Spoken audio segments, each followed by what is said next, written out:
Salve, galera! Estamos no ar, estamos juntos neste sábado, véspera de Vasco e Fluminense. Vasco mandante na primeira partida da semifinal do Campeonato Carioca. Amanhã, 6 da tarde, no Newton Santos. Já tem escalação prevista, nenhuma grande novidade, mas algo muito importante para falar sobre essa escalação. Não tem como não falar, tá, gente? E vamos falar também sobre o Denis Bouanga, né, que é o jogador nascido na França, com nacionalidade do Gabão, mas que joga, como a gente já sabe, no futebol dos Estados Unidos, no LAFC, né, lá no time de Los Angeles, e que tem sido o sonho de consumo da galera tricolor depois que ele foi ventilado. O Bouanga falou nos Estados Unidos e eu tenho uma interpretação muito clara sobre o que ele falou. Quero ver se vocês concordam comigo ou não. Vamos mostrar essa fala dele e discutir, né, e detalhar isso aí juntos para a gente fazer uma leitura das entrelinhas do que disse o Bouanga. E, meus amigos, quem diria, hein? O velho Lima, o Lima já está fazendo estrago lá no futebol mexicano. É, meus amigos, ó, coisa linda que ele fez o Lima, tá? Vem comigo.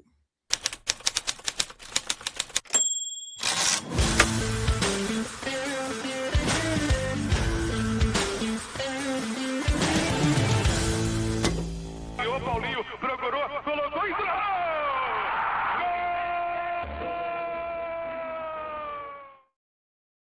Tapete Grená para você, meu amigo que ainda não é inscrito no canal. Os inscritos, né? Quase 80 mil. Tapete Grená sempre, todos os dias, todos os minutos. Se você quiser também estar comigo sempre aqui, se inscreve no canal e deixa o like, cara. Falta o quê? É de graça, não custa nada. Se você está chegando hoje por aqui, seja muito bem-vindo, muito prazer. Mas, ó, like, inscrição, é tudo de graça e você me ajuda demais. E deixa o hype aí embaixo também, tá? Hype também fortalece muito, ajuda muito a gente a espalhar o nosso conteúdo. Tá bom, galera? Bom, vamos lá, gente. Primeiro, eu vou falar sobre o time para enfrentar o Vasco nesse domingo, jogo de ida, primeiro jogo, né, das duas partidas da semifinal do Campeonato Carioca, Fluminense e Vasco no Newton Santos, 6 da tarde. A gente já sabe que o Vasco ficou impedido de jogar, claro, em São Januário, porque não tem como ter torcida dividida lá em clássico. Então, por questão de segurança, não pode jogar em São Januário e a torcida tem que ser 50-50 nos dois jogos, regulamento do Carioca. Então o Vasco também não tinha opção de jogar no Maracanã, porque o Flamengo joga amanhã no Maracanã e o Flamengo, junto com o Fluminense, é dono, né? Dono do estádio, é concessionário e, claro, tem preferência. Então vai jogar o seu jogo com o Madureira também amanhã à noite, depois de Fluminense e Vasco. Depois de Vasco e Fluminense, que vai acontecer no Newton Santos. Então o Vasco não tinha opção no Maracanã, não tinha opção de São Januário, e aí optou pelo Newton, pelo tapetinho, pelo gramado sintético, vai ser lá o primeiro jogo. Não que o Fluminense não tenha se dado bem no passado, inúmeras vezes no Newton Santos, não ganha sempre, mas já foi campeão brasileiro, já fez de tudo lá, salão de festas, e contra o Botafogo ganhou lá, inclusive, recentemente, um jogo dias atrás, antes daquela partida do Maracanã, ganhou no Newton Santos. Então não é nenhum grande problema jogar no Newton.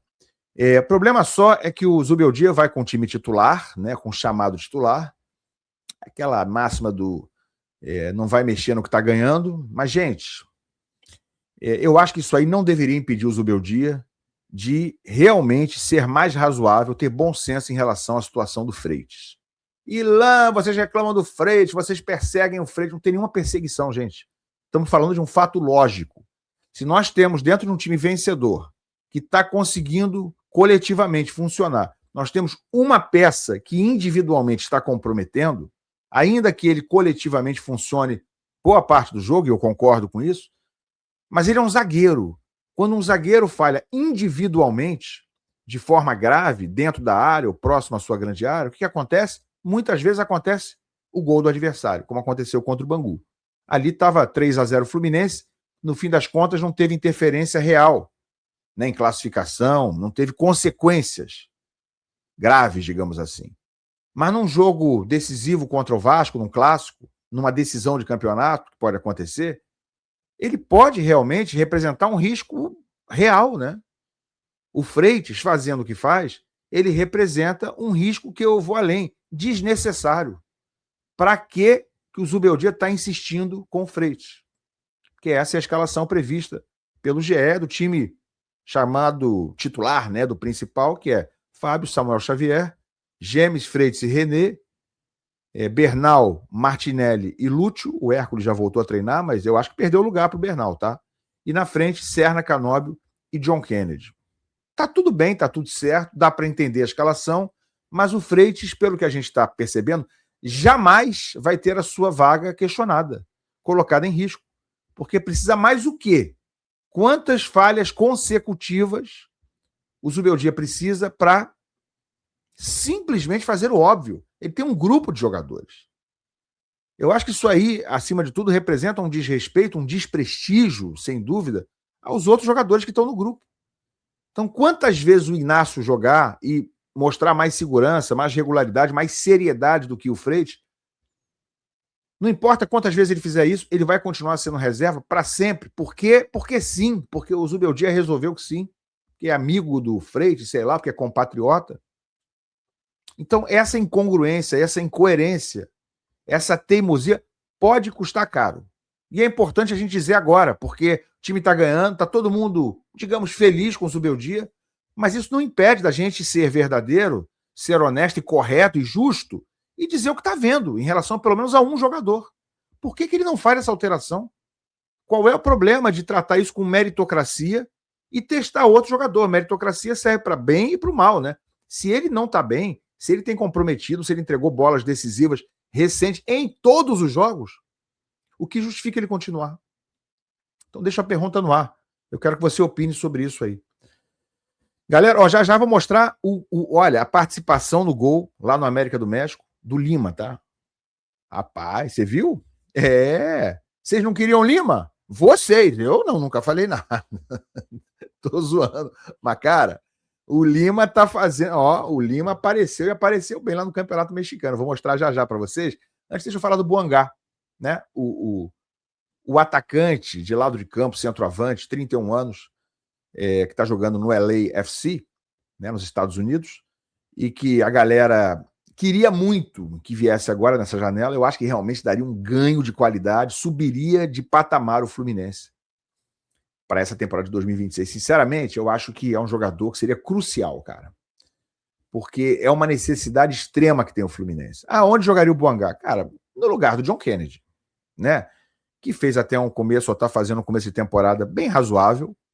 Eu acho que o John Kennedy tem que estar no grupo e não tem por que a gente desprezar ou descartar o John Kennedy, mas o que a gente viu do Boangá, fez outro dia um hat-trick na estreia dele lá, num determinado campeonato, nem lembro qual era o nome do campeonato, qual das ligas lá, norte-americana, fez 3 gols. E esses dias agora, fim de semana, 3, hat-trick. Então, um cara que é goleador, é velocista, é habilidoso. Meu irmão, o cara é difícil de segurar. Né? Claro que lance em YouTube, né, o chamado DVD, a gente tem que sempre dar uma desconfiada, porque ali está sempre o melhor do melhor que o cara fez. As coisas piores, né? A média dele não está necessariamente retratada num vídeo desse, porque aquilo ali é para promover o jogador. Mas é cada coisa que ele faz que realmente impressiona. Então, o Boangá, que se tornou esse sonho de consumo dos tricolores e que mudaria o patamar desse time, eu acho que credenciaria o time do Fluminense de uma forma mais real aos títulos da temporada. Ele deu uma entrevista coletiva ontem e mencionou a situação, não falou o nome do clube, mas foi perguntado sobre a situação de ser transferido, de ser negociado, porque, obviamente, as notícias de que o Fluminense está tentando a contratação dele chegaram, claro, lá na mídia norte-americana. Então, ele foi perguntado e vamos ver o que disse, então, o Boangá sobre isso aqui, tá? Tá aqui, ó, no perfil BM Flu Tricolor no Instagram e tá com legenda. Vamos lá. Was a rumor on Denis transfer earlier this year, and I'm just wondering, has Sonny gave him any advice? Non, pas spécialement. Voilà, j'ai toujours été focus à Los Angeles. Les rumeurs restent des rumeurs, mais voilà, comme je l'ai dit, en ce moment, je suis focus sur Los Angeles et rien d'autre. Hi, Denis. Is your priority to be with this club throughout this season until the end of the season? Denis, est-ce que ta priorité, c'est d'être avec le club tout le long de la saison? Comment dire, moi, tout simplement, je suis focus sur Los Angeles. Après, voilà, je sais pas du tout ce qui va se passer durant l'année, mais en tout cas, je suis très bien à Los Angeles, comme je l'ai dit, et je vais attendre tout simplement la saison, c'est tout. Gente, vamos lá. Minha interpretação do que ele fala. Eu não vejo ele seguro de que vai ficar no LA o ano inteiro. Ele fala, rumores são apenas rumores, eu estou feliz aqui, eu estou focado. Mas o que vai acontecer durante a temporada, eu não sei. Vou esperar. Ele diz isso, vou esperar o que vai acontecer. Hoje estou pensando no LA, né? Ele fala aquela coisa do hoje, nesse momento, estou pensando no LA. Aliás, o Hulk falou algo parecido quando estava em negociações quase finais com o Fluminense, e porque ele queria sair, mas ele não podia publicamente dizer, tô doido para ir pro Fluminense. Ele não ia falar isso, embora fosse uma informação, tá? Isso era real. Ainda quer sair. Mas o Bouanga, pelo que se tem de informação, quer vir para o Brasil, quer vir jogar no Fluminense. Mas ele não vai dizer isso agora, porque se não tem nada concluído, se não há uma negociação, né, selada entre Fluminense e LA, o clube norte-americano não aceitou a proposta, como se sabe, porque quer ter um substituto para ele. Então, por que ele vai dizer que gostaria de ir para o Fluminense? Claro que se ele falar isso, ele, de uma certa forma, cria uma dificuldade para ele lá em ambiente, ele inviabiliza um convívio bom, como tem hoje, naturalmente, com a torcida, com os dirigentes, ele inviabiliza isso. Então, ele diz, olha, ele fala muito com cuidado, né, pisando em ovos, claramente, ele não afirma de uma forma muito categórica que não vai sair, porque isso ele não fala. Ele não fala, eu não vou sair, eu vou ficar aqui a temporada inteira, vou cumprir meu contrato até o fim, ele não fala isso. Ao contrário, ele deixa uma brechinha no meio dessa fala diplomática, dessa fala cuidadosa, respeitosa com o LA, ele deixa a brechinha do tipo, hoje eu estou focado no LA. O que vai acontecer durante a temporada, eu não sei, eu vou esperar. Mas hoje o meu foco é o LA. Minha leitura disso, minha interpretação, deixou uma porta aberta.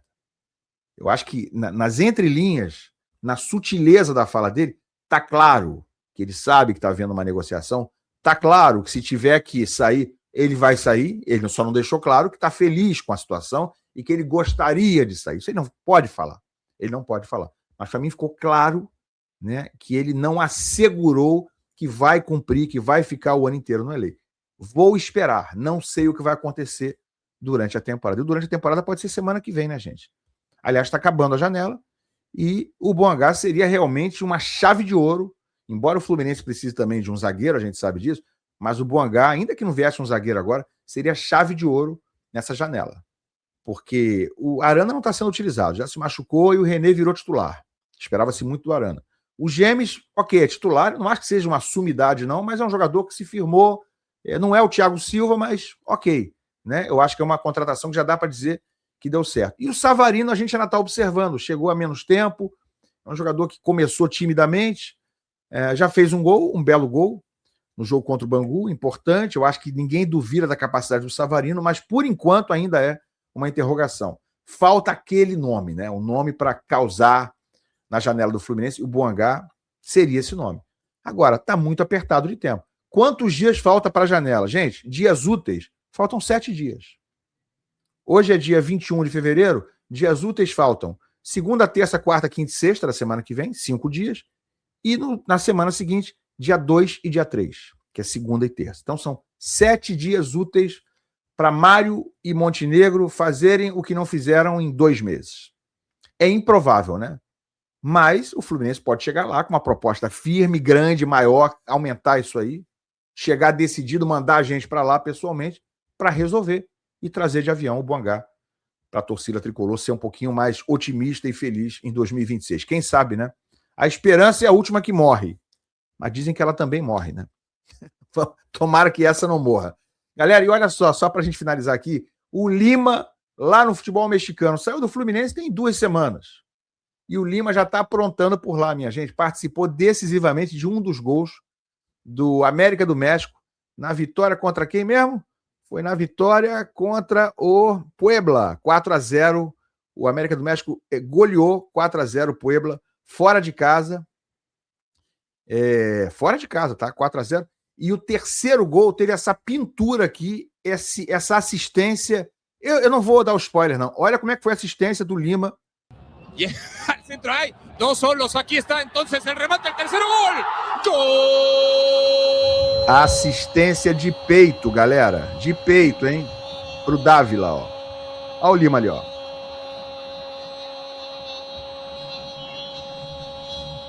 Gol del América. Apareció Dávila, la bajó Lima con el pecho. Dávila liquida el partido.